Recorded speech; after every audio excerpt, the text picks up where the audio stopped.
Tebintu byenseno byakikolimo tebikwayo. Good morning, everybody. I hope you're all doing fine. Little open roof. Mbasaba mubesimu mutese. Kugenda mugwanga munseno Uganda yaffe ejjudde obuzibu.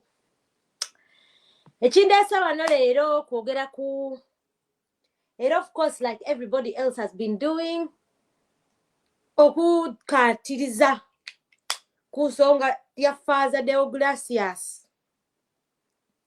owe ku smack omusajja yaswadde naye bano abasajja n'okuswala tebakyaswala naye it is very unfortunate nti mu abasajja abakatuliki muswazizo ekkanisa ya Mukama muswaziza church ya Katonda ne muswaluka Mukama tali tuli basonyiwa basajja mmwe tuli basonyiwa we shall never forgive you for this for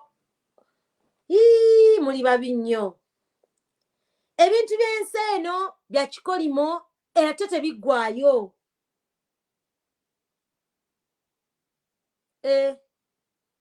olanya amaze n'afa.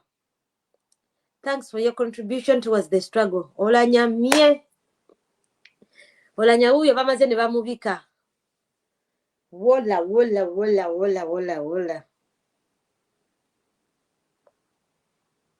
olanya amaze n'afa.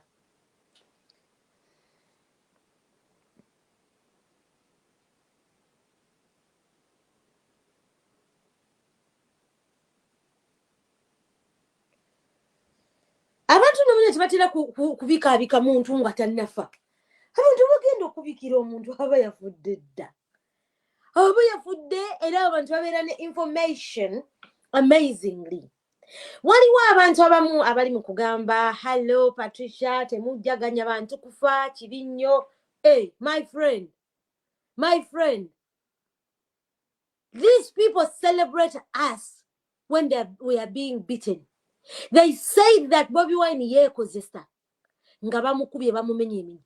They said Zaake yemenya ne basekerera Rita Nabukenya.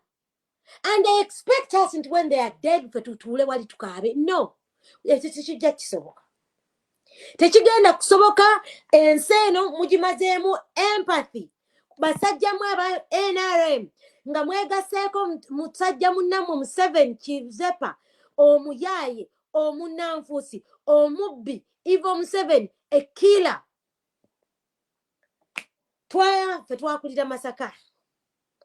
Naliwo mu lutalo lwa 1986 mwena mukimanyi naliwo era nali ntegeera twekweka mu church Villa Maria twasula mu church nga church tebasobola ziteekako bomu nga tebakuba mundu mu church fena nze buli omu amanyi story yange mu kitabo kyange oba mwasoma ekitabo kyange Piece of Cake.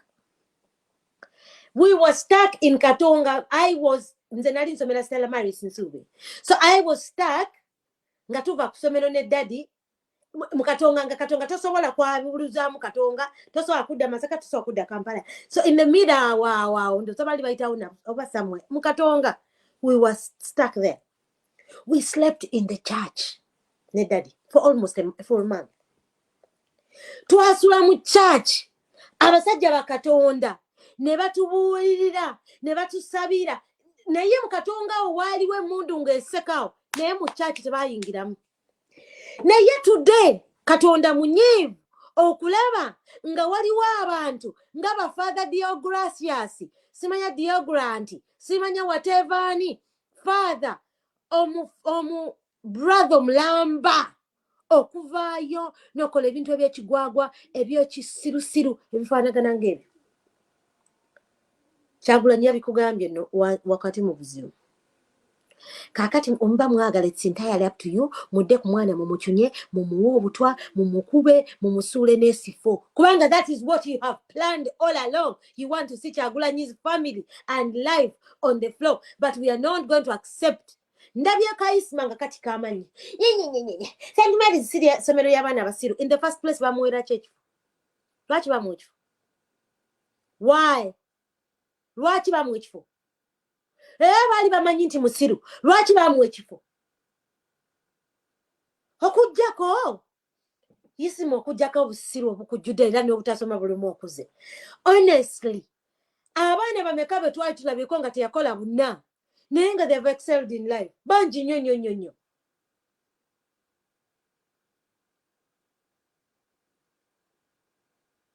yes bangi nnyo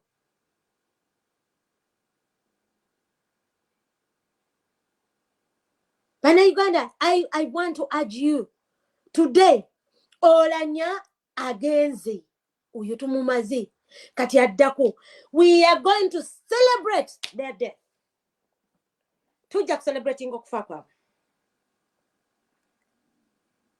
ekyo nkibabuulirirawo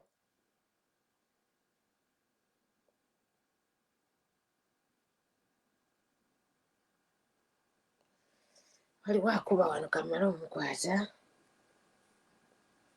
hala ndi live on Facebook. I'll call you back.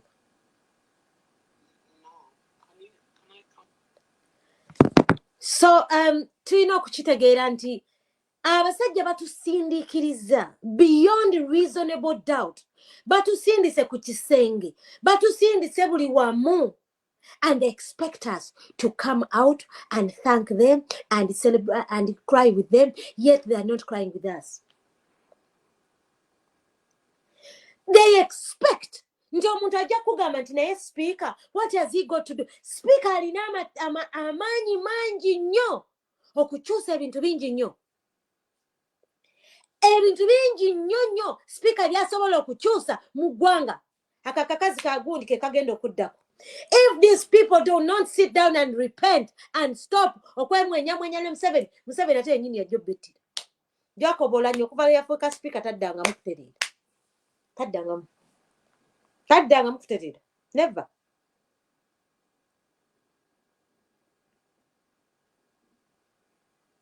Taddangamu. Ate tagenda kuddamu kutereera. Oyo kati agenze.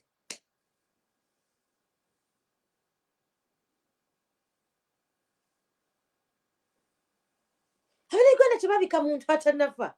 No, it's not in them. Naye abasajja bano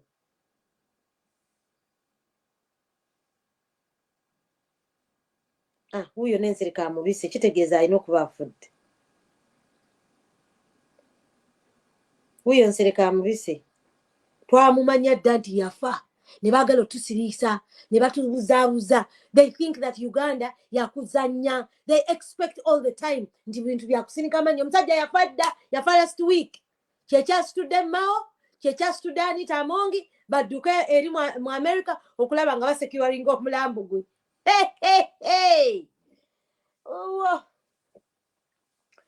Iwo mwe bafaaza Deograt, simanya Deograt, simanya Deo biki.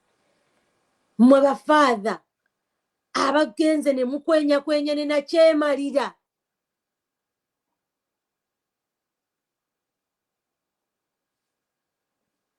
Muswadde nnyo.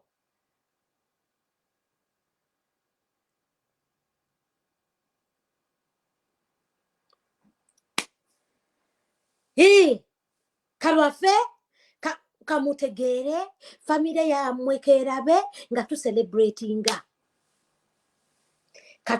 Katukimanye nti bantu mwe twabakoowa mutulumisizza nnyo ennaku. Hello, Madam Patricia. Yeah, hello. Hello, Madam Patricia. Jebale koba. Kale nse kuwulira sewo. Kakati olaba abasajja abo. Abasajja abo balaba infatti twandibadde nga celebrating zinga singa Mungu abeera akiseza omukono gwabwe kubanga abantu abo eggwanga lyaffe baaliviirako ddala. eggwanga lya falifiirako ddala kwegamba kati bo balirabanga kyakuzanyisa. Eggwanga lyaffe abasajja bo balirabanga kyakuzanyisa. In fact nze sinenya munnayuganda avayo n'acelebretinga.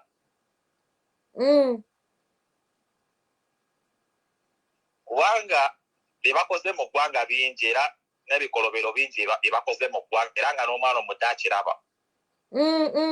Bwe kiba nti esaazi naye n'eggwanga lyaffe kyafuuka kya kusekererwa ku banneiba baffe. Bajjajjaffe batugamba nti eggwanga lyaffe lyali lyetongodde ku mawanga agatuliraanya. Okulaba nti essaawa zino eno Abannayuganda tudduka mu nsi eyaffe tutandika okubeera nga tunoonya ekigulira magala eddiba.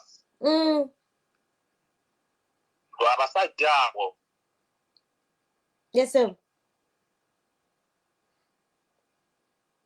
So tetulina kiseera tetusobola na kubasasira kubanga ebintu bingi abaana b'abantu bafudde naye nga be bamu ku bantu abali mu buyinza basobola okugamba nti ebeere B ebeere B.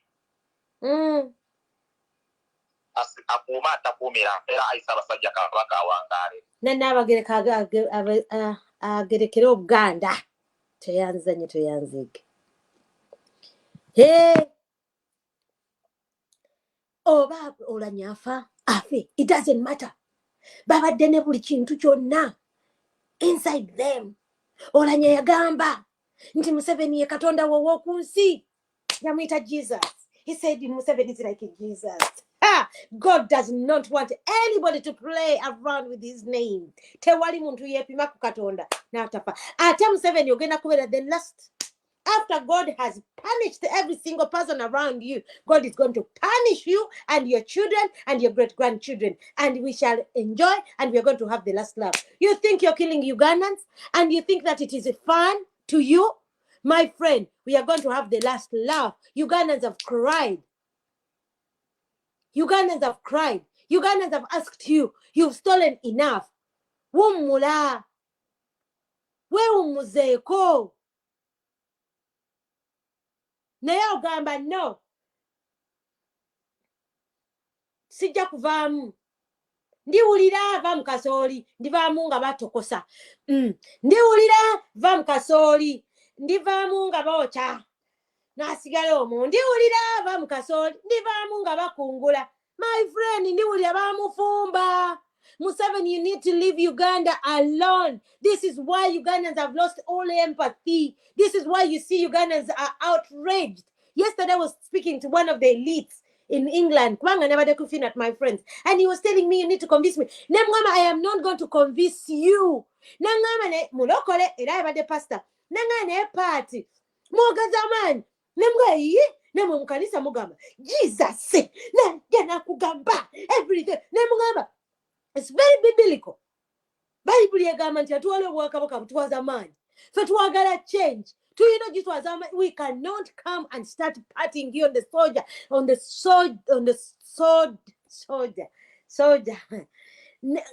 shoulder and expect us to take it easy. Ngate mwe mutu kuba mutu ta. Tosobola ku expecting a Bobby Wine genda ku smack na partyinga headmaster on the shoulder. After the headmaster has become stupid, he has literally turned himself into a fool. And he was embarrassed. Era kudos to my president. Wabibagambye atawe mukira wa bengo teyebika. Ekanisa fe twagendangayo mu church kugamba banenga olaba when the world has come to an end, when you've hit the end of the tunnel, you go to church to find solace, and this is where you're supposed to go and speak to the men of God. Today the men of God are hanging around with the dictator as Ugandans are crying, and you expect us to come and cry with you? No, Mr. Jacob Olanya Kolabe. The private jet to Seattle did not save you. Nothing is going to save you guys. Not the money you've stolen, not the BT where you've stolen from Ugandans.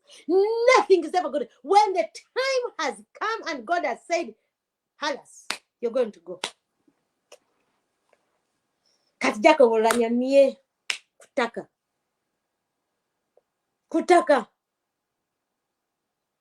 tagenda kudda. And guess what? You're going to see his wife saying that tusaba government yetuyambe, President Museveni yatuwa ssente, era mwaguli bagwagwa nnyo bantu mmwe, tetuli basonyiwa. You're going to see his wife embarrassing herself in the news. You're going to see her on media. Tubadde tusaba government yetuyambe, ennyumba y'obwa speaker and singers. Ugandans, you need to understand that money is vanity. This is why I keep on telling Ugandans that nobody, I say again, and I'm going to say it one more time, no amount of money can buy my integrity. Ugandans, you need to understand, money is vanity. It comes and goes. Nobody is going to be buried with money. Today, no. And he had the money. He was the speaker of the president of Uganda. He was the assistant speaker before Kadaga. Now he was the speaker. He has accumulated money. He has built houses. Anita Amongi, you are next in line. You are going to die, and we shall celebrate your death. Stop stepping on people's toes. Stop stepping on people's toes because you want to show that you work too much.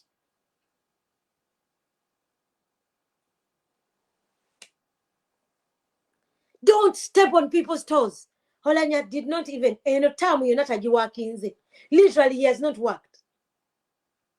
Okuvale yafuka speaker. Kale singa waleka Kadaga Holanya nakugamba wano munaye leka Kadaga. Kadaga at least ye yablabanga wonti abaana babakubye n'agamba ko naye lwaki mubakuba. Naye mutudde wali oli ku siriwala. Museveni is Jesus. My friend, why didn't Jesus Jesus lwakita kuzuukusa mu bafu? Kubanga ye Yesu tumumanyi bulungi yazuukiza Lazaro. Kakati muyite Katonda kati saawa zino. Yita Jesus raising from the dead. Hey, don't go and disrespect people. What goes around comes around. Tetuli mukukolima, but that is the reality of time. It's a matter of time. Buli muntu yenna wagidde Museveni n'owagira na kyemalira n'okontinuasi ng'olimba ng'owaayiriza abantu ne bajja ne bakaaba ne batugoba ku mataka gaffe ne mujja ne mubikyusa ne munegiinira ku TV. You know Museveni kakati oli gundi ani omusajja simanya ani, what's his name, yagambye Museveni actually now is the time for him to become the president. Oh my goodness, what's his name? Munzijukize erinnya lye.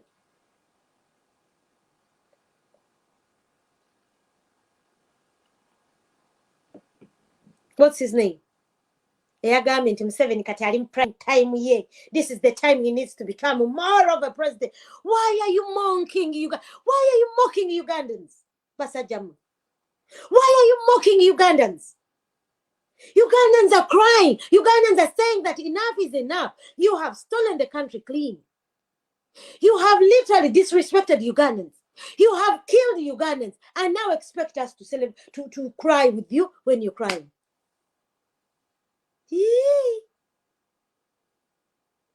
Kati mutusuubira nti naffe tugenda kaaba ng'olanya afudde. Please not today. Tetujja kusobola. Tetugenda kusobola.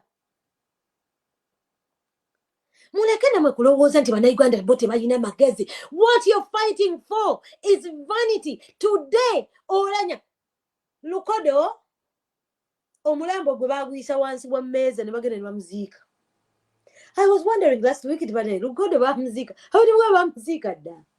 Nalabye entaana ya Mutabire nga tennaba na kuggwa kuzimbwa. What you're fighting for is vanity. I saw the wife of Mutabire saying that tusaba ku nyumba. We don't have a house in Kampala. Vanity. Mutabire was the governor of the bank. Abalwanira ssente buli kaseera. Fighting for money, expecting money. Ne mujja mu struggle, ne mujja wanoona, ne mujitunda. Money because of money. Kambabuulireko, money is vanity. Kwa mulimu ne bana abantu abali mu struggle nga babeera mu struggle ne bagenda ne batunda struggle simply because they are greedy, because of their personal greed. All about me. Me. Mubere fair. Abali bakatana chakulya. Mubere fair. Stupidness. Bantu mwa batunze Uganda. Ne musalawo nti mwe mutuule wali munigine.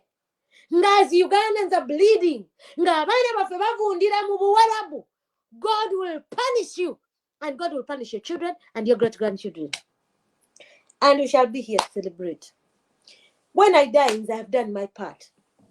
Those who will celebrate me will just be dumb. But me, I've done my part. I have given where necessary. I have stood with those who are crying where necessary. Where I can. Through and through. Akati nikenina kasharinga na abana abali obubi. Era wendifa omulabo gwanga batu bajaga ate nina yebake. It will be fair. Naye abantu aba balubiza abana Uganda tugenda leero Sunday. Singa mwenda ku Sunday ngenda kunyayo kachupa kawe. In the celebration of Olanya.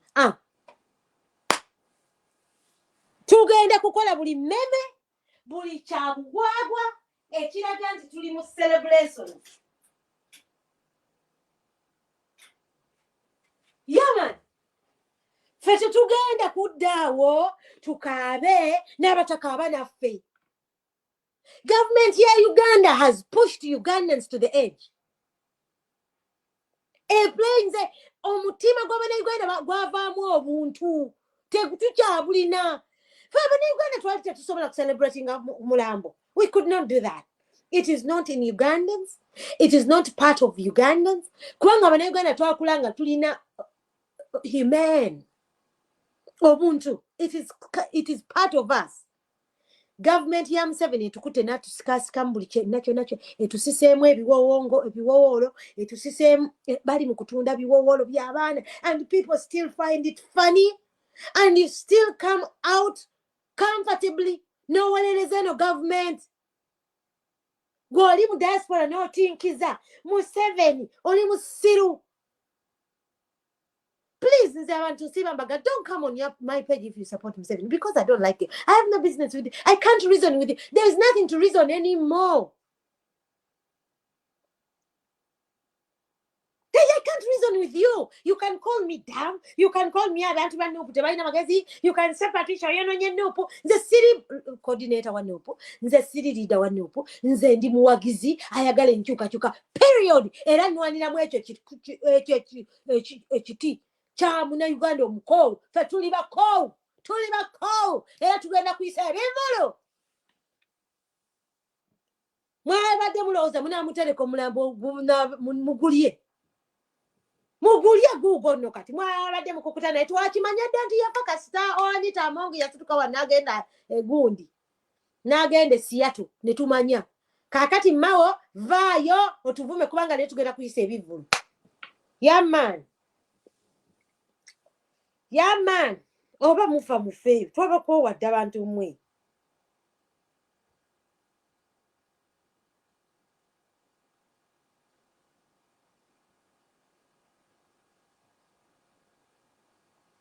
He said Museveni is Jesus. Jesus yazuukiza Lazaro mu bafu. We are expecting Jesus to perform a miracle on Olanya. Siraba lwaki Jesus all along omuntu we abadde afa nga Jesus tasobola kuvaayo n'amuzuukiza mu bafu. Yeah, Vivian Lucky, my friend. Museveni yennyini ampostinze ku Twitter. Gundi awandiise. Mulimu abantu bolaba. Museveni of course has posted, Kakensa has posted, ne Muhammad Segiri, ne Muhammad Nsereka postings. So it's definite. N'amawulire gamaze okuwandiika. New Vision ewandiise, Monitor ewandiise, of course I did that. Tekyo tekiri mu kubuza. Badde n'okufa yafadda. Kyekituufu. Yafadda. Yes, people are going to say, kakati wafudde ne struggle neggwa. No. Tegenda kugwa. No. Era ekyo tekitegeeza nti Museveni avuddeko naye Museveni ayinza kutegeera nti Abannayuganda bamukoowa. Ate era Museveni will know. Omanyi abadde yeeglarifyinga ng'alimba Abannayuganda banjagala be bannonda. They're going to see. They are going to see. Jesus yennyini yabise omuntu. Hey! Jesus, where were you? Temudda we muba mwagala ebintu byonna mwabawagira NRM. Byonna mubikole ne temusinikira ku Katonda. God is not one of those gods that you mock. He does not like anyone. Okumwetimbamu. He does not allow it. It's biblical. Kana ntakiriza kumumanyira. Kati Jesus azze n'abika omuntu we.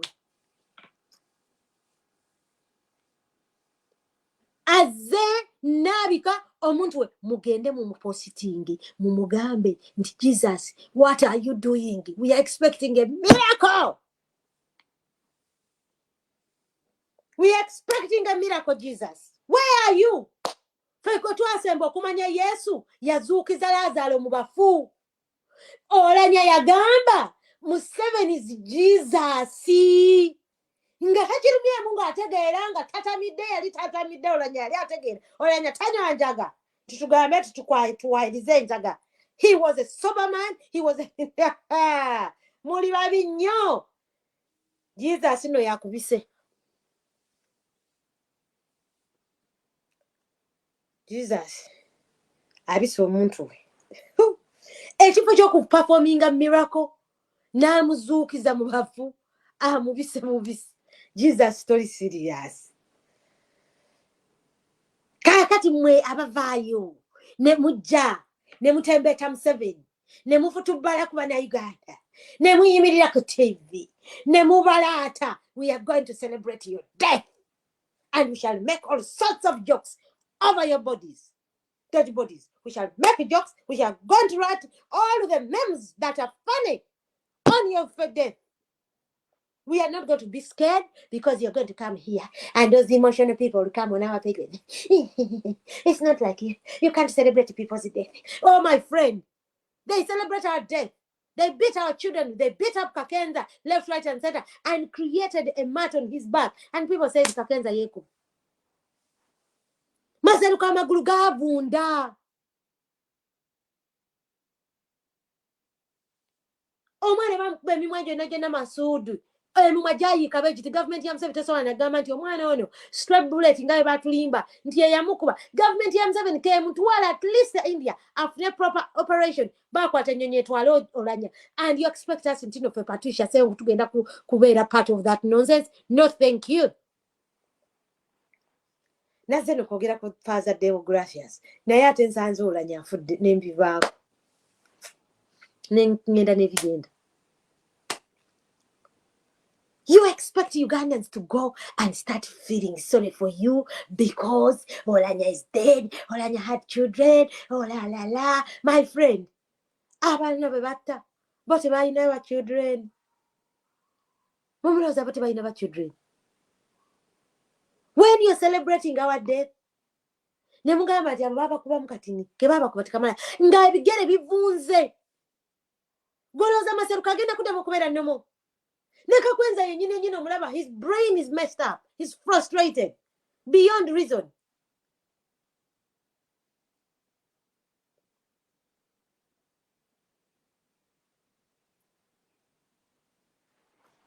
Kakati Jesus Olanya yamubise. Jesus abise omuntu we. Oh, Jesus, where are you? Ekifo ky'ogenda okuzuukiza omuntu wo mu bafu obise mubike. Toli serious, Jesus. Leka na. Leka. Muzanyisa erinnya lya Katonda. You play around with the name of God.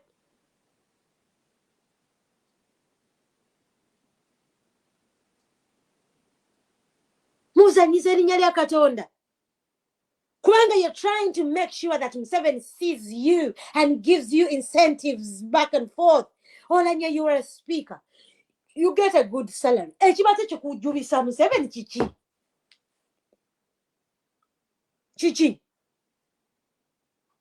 Olanya sigenda nakwogera ku scandals ze kubanga nnyingi nnyo. Zonna nzimanyi. Naye kye nkubuuza nti nno kubanga n'abo abantu abakulonda okimanyi bulungi nti wabasasula. Kubanga before the day mujjukire nti n'abantu abasinga baali bazze kukadaaga.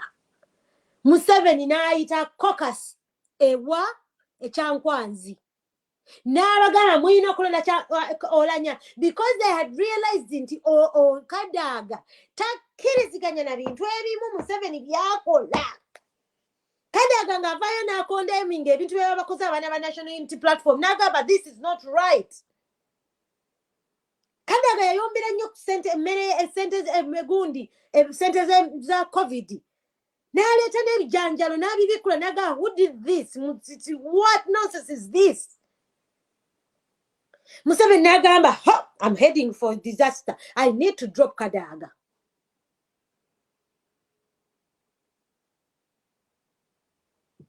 Kadaga abantu bali bagenda muwagira. Kubanga bagamba new brooms sweep clean but old ones no all corners. Wada go no mubi. Omweru Kadaga wadde naye yali mubi naye ye wakiri yayibanga ye n'agamba ko nti naye no this is not right. Kadaga yali tasobola kubeerawo n'atebalinga bigundi ebyekigwagwa erimu ng'abigaana. Yes, of course, Kadaga is not the best. Era sisobola kukola ki kumuwaana. Naye Kadaga did not reside over stupidity in the house. Ebimu ng'abigaana. N'agaana no. Abaana ba National Unity Platform lwaki babakuba? Mujjukire Kyagulanyi babakuba Kadaga ateekawo embeera n'agamba we need to see where those people are.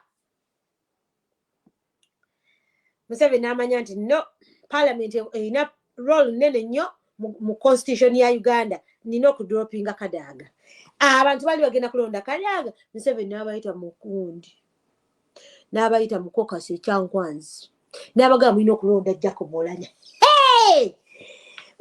Jesus walonda Oulanyah kakati Oulanyah era Jesus yamubise.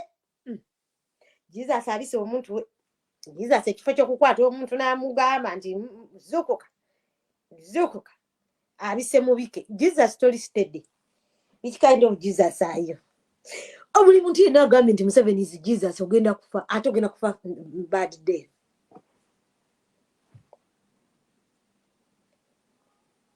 You're going to die a very, very embarrassing death.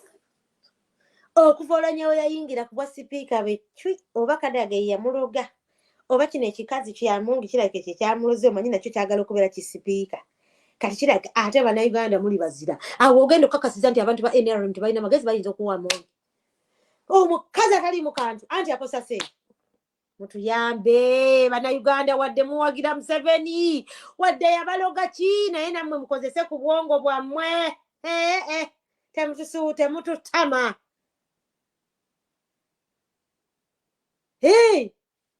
Nga munnange mbanyumiza ku ki nga lwaki Jesus tabika omuntu we. Jesus abise omuntu. Jesus, you are my God. Jesus, you are my God. Ariko mana yanje. Kyala alika azadde nfudde nsi. Mama, I'm finito. Ndinde.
Okay. Ambalabida.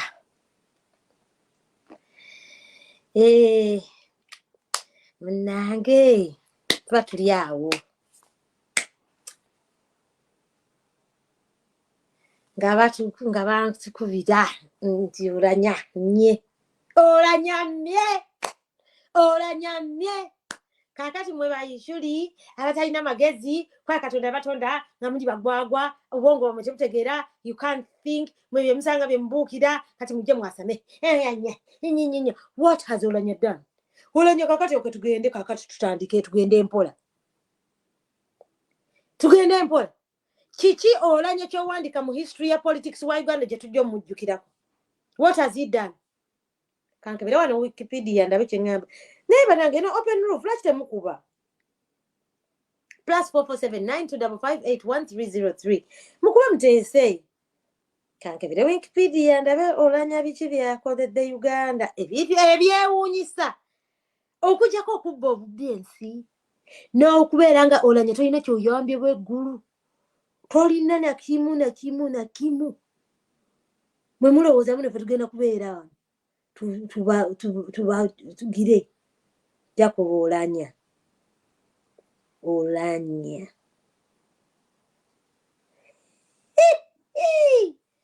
Jacob Olanya was a Ugandan agriculture economist, lawyer and politician. He served as the Speaker of the 11th Parliament 2021-2022 but passed on the 20th of March. Bamubisada ku Wikipedia.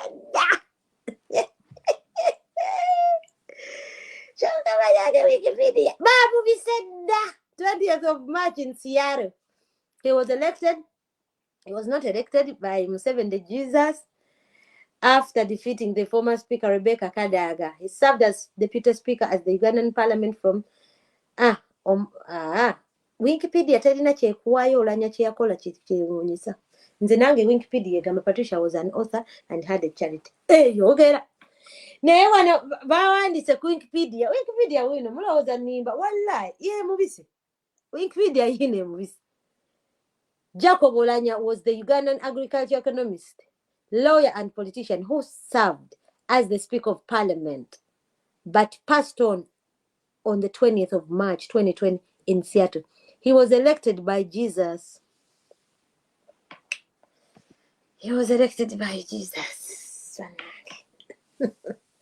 Mukubyaye bannange tuli mulumbe Olanya tukidiscussing ekintu kigale nze ngenda kumala mu 1 hour mbaveeko muganye okuba esimu kyokka n'abandiko kumala nga mutandika okuba bwe mmaliriza nga mukuba hello tanjeko live bali njagala kukubira oba bwe mwabaaki buli kaseera mbeera lusiti mwebeereremu mukube tuteese mulumbe kwaka tulina okutegeera ani agenda okufumba nakanjako Irene ogenda kubeera ku buugi Arms Rise ndowooza gojja kubeera ku nva nkuwadde enva kandabe ani ali ku mulyango gwange sijja kugulira muntu yennyina ndeeko ndabe today is Sunday. Who is it? Is it a friend of mine? Hello?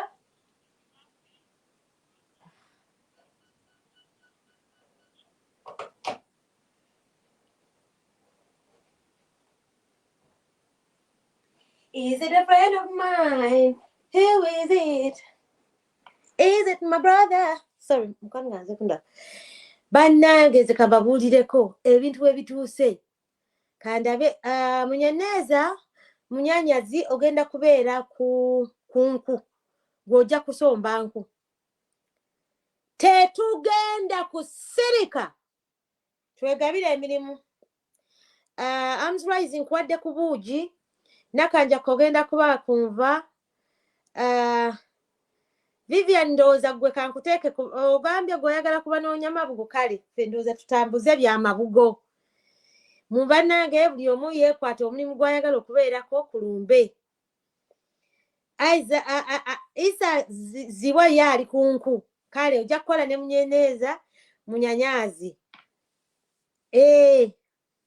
kati mugenda kusomda ssente mukazi wazeeyo anti munange ate singa abantu ba NRM bayiga naye bo bune they see things, but they don't learn anything. Zari Zion yali kuba ngoma agenda kubeera kuba tugenda kuzina amaggunju ku ntaana z'abaana abasajja. We shall celebrate their death, period. I don't care if you want to celebrate my death too. Whatever, do whatever you please, because for me I'll be gone and dead. Naye mwe abasajja Semakula Moses MC.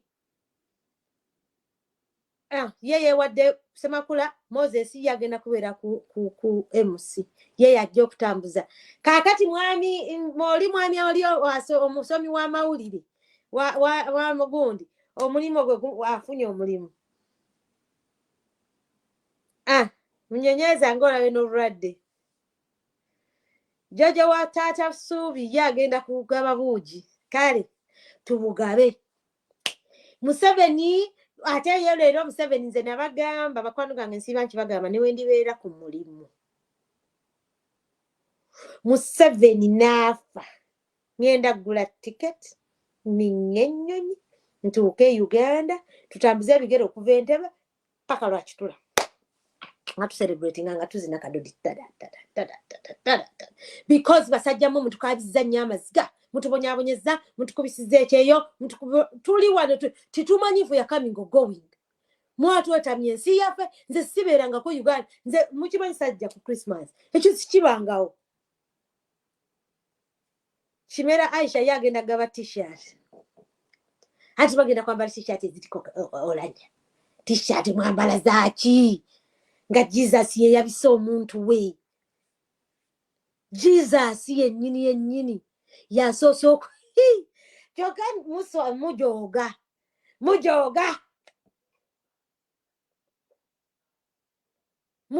nnyo omuntu naafa Jesus yennyini n'amubika.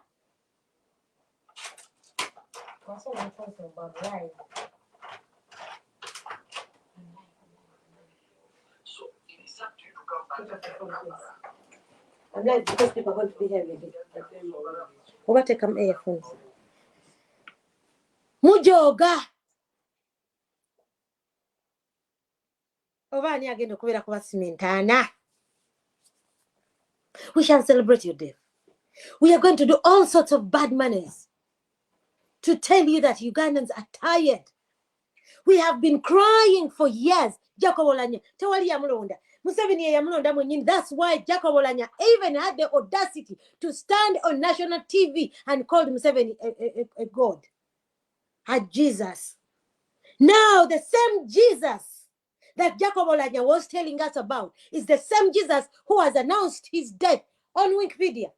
He's dead. Finished. Kwisha. Ayagenze. Agenda kudda. Tada. Oyagenze. As long as the government of Uganda continuously pushes Ugandans to lose empathy, because this is not the character of Ugandans. It is not in their nature to celebrate other people's day. It is not in their nature. But they have stepped on their toes so much. Ugandans are frustrated beyond reason. The world has dispatched us in too many different countries. We are working under very bad conditions because we are only trying to make ends meet. As you guys celebrate and you get paid and you get cars and you get this and you get the other and continuously refuse to stand with the people. All we are asking you, you're the Speaker of the Parliament, please come out. Let us talk about why are the mafuta prices gone up all of a sudden worldwide. Say where Uganda byanjawulo. Why? All we are asking, you're the Speaker of the Parliament. Get up. Stand with the people. Mwalimu kubawa. Simanya parish modo. Milioni 17. Abantu 10. Basharinga milioni 17. What are they going to start up with that? What kind of nonsense is this? And then you expect us to come out and cry when you die? No. No, never. Era Jacob Olanya abadi ogenzi. Phew. Jesus yakubise. The man you call Jesus. Yakubise.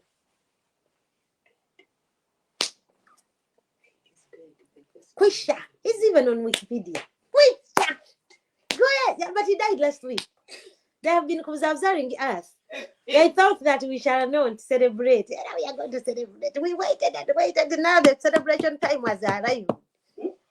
We waited comfortably. As long as Anita Amongi flew to Seattle, it was obvious they had to go and sort out because he had died. They literally flew a chartered plane worth 5,000. And they cannot build a hospital in Uganda. Look, our hospital is not finished. And these people have disrespected us beyond. Someone came and stole my thing. Even all of them. Bambi, I was bored in my house. I'm going to Sheffield shortly. Today? No. My daughter has an appointment for her cattle. I'm lying. Shush. You think that you're going to come and patronize Ugandans? Where is Lokodo's body? Where is Lokodo's body? I asked. Even Mutebire's grave is not built. What you guys are fighting for is vanity. They're back on Kumaka. Mugenda konkomoka nga we mufanga feno tuyise ebivulu. Nga fe tuzina dance nga tugamba mufe. One by one. Ate Katonda agenda bata mpola mpola mulumizibwe pain yeyo manye pain. Ngaba na Uganda jiba crying. Ugandans have cried long enough. And enough is enough. You people need to stand with the people. Gwanita Mongi. You think that you own the country right now and you reside over every corruption around the parliament. You lie to this one, you do the other. You literally call in the parliament as you please and close it down as you please. And you think that when you die, we shall not celebrate, we shall dance Amagunju. Who is running the parliament, the executive? She's not. Please stop, I'm live. Sorry, just say you have a support. And the problem is now you're mumbling in the back. You're mumbling in the back. Being confusing. I'm nearly done. Give me just about 10 minutes. I'll be done. You can continue. No. It's my lives are always 1 hour. 1 hour. I've been watching you there. Tewali sawa zino kintu kyonna kye tugenda kwogerako leero lwonna tugenda kubeera mu kuyisa bivulu byolanya kufa. Abasajja abo, why Ugandans are outraged. The reason as to why you see what we are doing and saying what we are saying is because they have disrespected. They chartered a plane worth billion of money. I'm telling you, go mtu wa wansi omwavu watategeera atanaba kumanya. Oyo musajja oyo Yichuri. Simanyani, what is his name? Isma. You have no money for food. Oli Uganda oli ambizi. Ngolina Muslim. Tolina chakulya. You driving a cheap car, which does not even belong to you. Muli mukuwolereza bolanya. Brishintu ne muvaayo kubanga mu feeling that you must have an opinion in each and everything. Bya mutegedde ne bya mutategedde. Ugandans are outraged. And people expect us to speak in a different manner when they're hitting us on the heads every single day. Kakwenza's head is a mess. Maseruka's head is a mess. That young boy, Masood, is never going to come back to life. It is going to take millions of surgery. The government of Uganda would take responsibility for that young boy because a stray bullet that came from the gun of the government of Uganda hit his lips. And guess what? They cannot even take him to hospital. Sudden magic. You chatted the other people as well on this plane. Why did they chat? One person.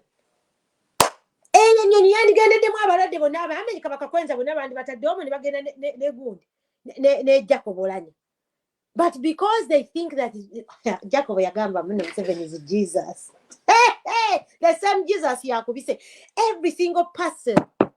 Why do you want to MP one Yagandi? What's his name? Yagandi Museveni is now in his prime time. He should be the president more because he's reasoning more. He understands him more. What's his name? No, his name. It has crossed the different.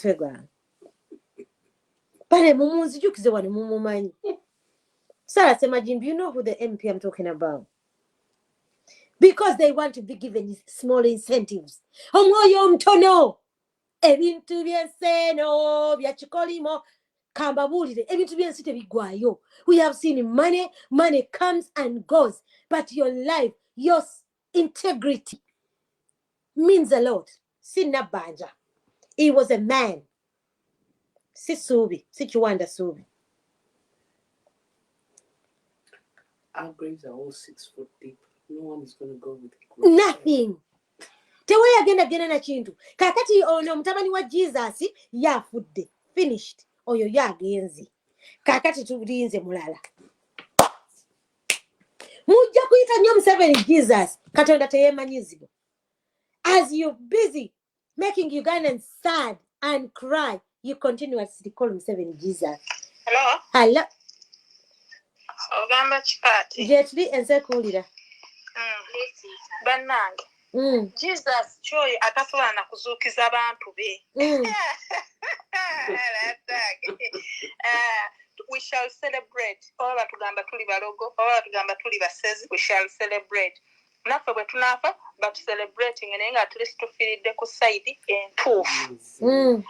Tebajja kusuubira nti bagenda tunyigiriza batuteekeko embeera tufiiringe sorry nga bafudde. No way, that won't work out. Kitegeera? Naye kati ffe tuli masanya abamu tugendagendako ne out tulabe engeri gye tucelebrating. Naye nze simanyi bannange maini gundi oli bw'alifa. Jesus. Tuli celebrating Jesus. No. Bajja kinnyonnyoka. Sarah Semajimbi, the MPs from the north. Okimanyi nti Jesus agenda kusigala yekka? Era abantu bwe bamugendako. The dynasty is dropping down. Why did the land forces man resign? Caliban.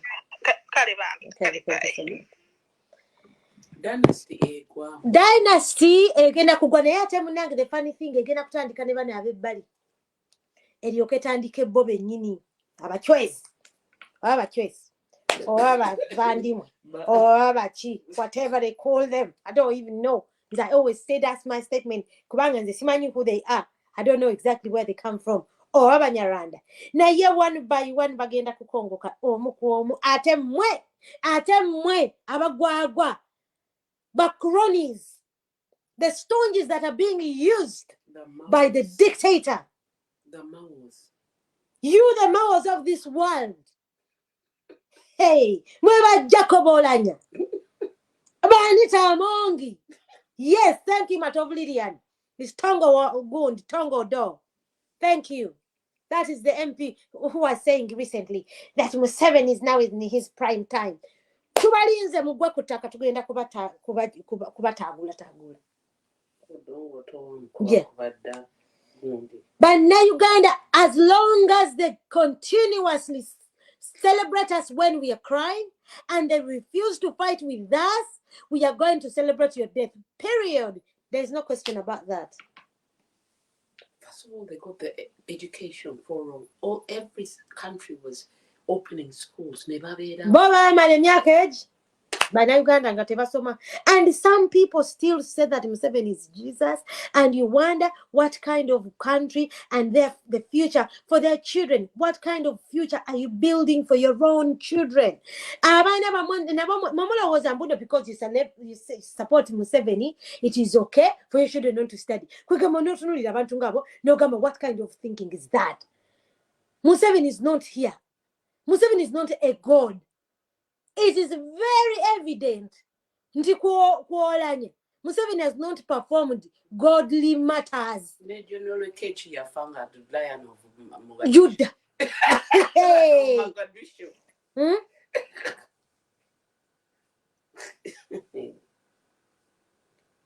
You know? Lion of Mogadishu na yeye far. Bantaliza yagamba tuline mondo. We shall coach and we shall kill you. Guess what? Pachapa.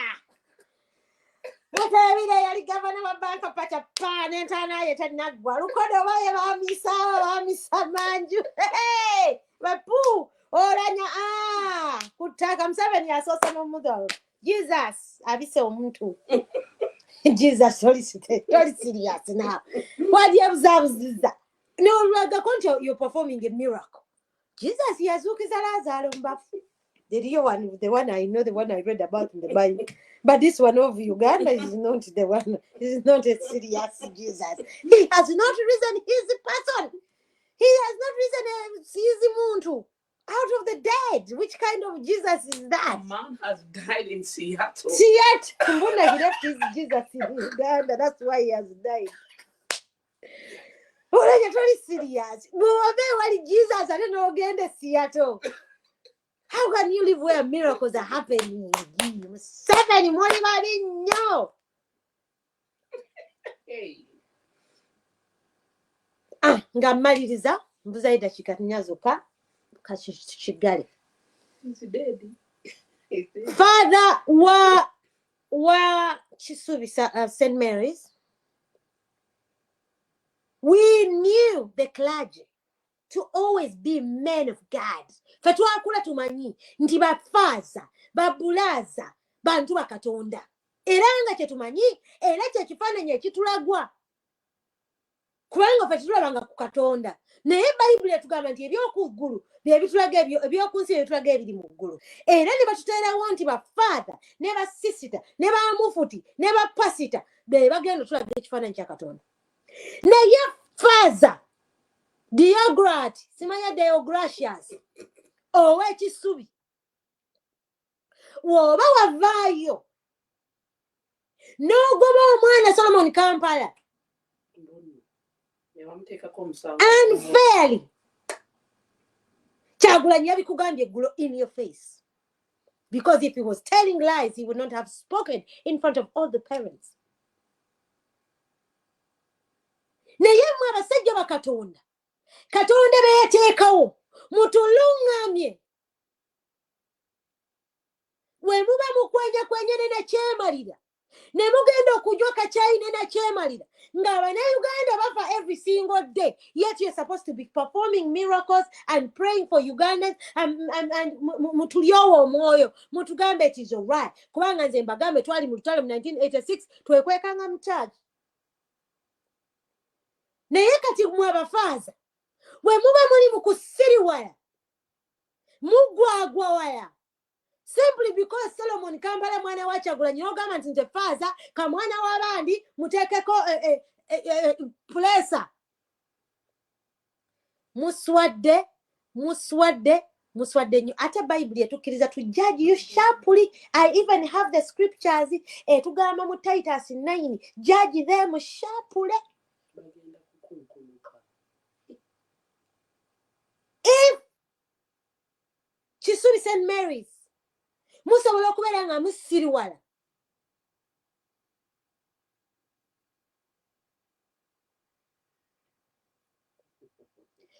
okwonoona ne mutayimirira n'Abannayuganda as Ugandans are crying, we shall celebrate your death.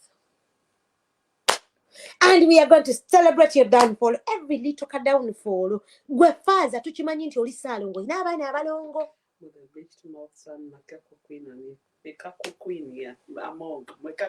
Mekako Queen. Anita Amongi. Manyi kati okuba gudiikudde. Naye yalozoola nyaja kulugana.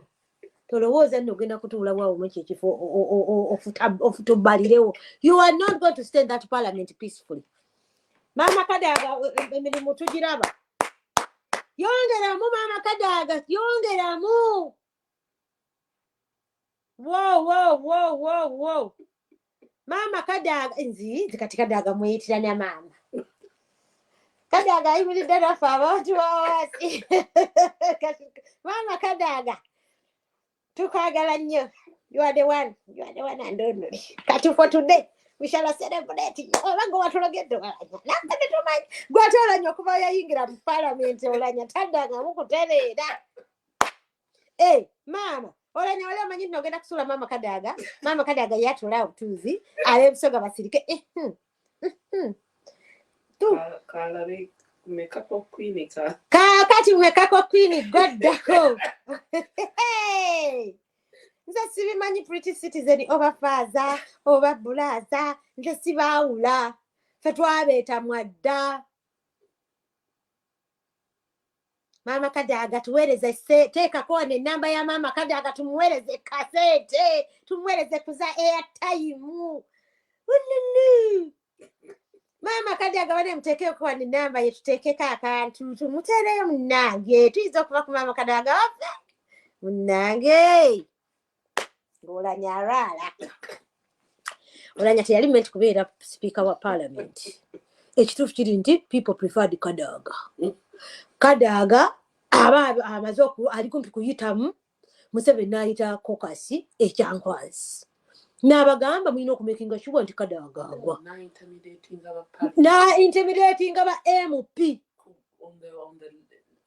on the day of vote n'abalala yabawane ssente munnange nga ffe abatiimu Kadaga nga tukaaba nennaku etukwata but why nini wairo nsereko waffe yeefunirayo obubonero 2 ne ngamba nsereko ng'otumazeemu amaanyi nsereko nga wali mwagali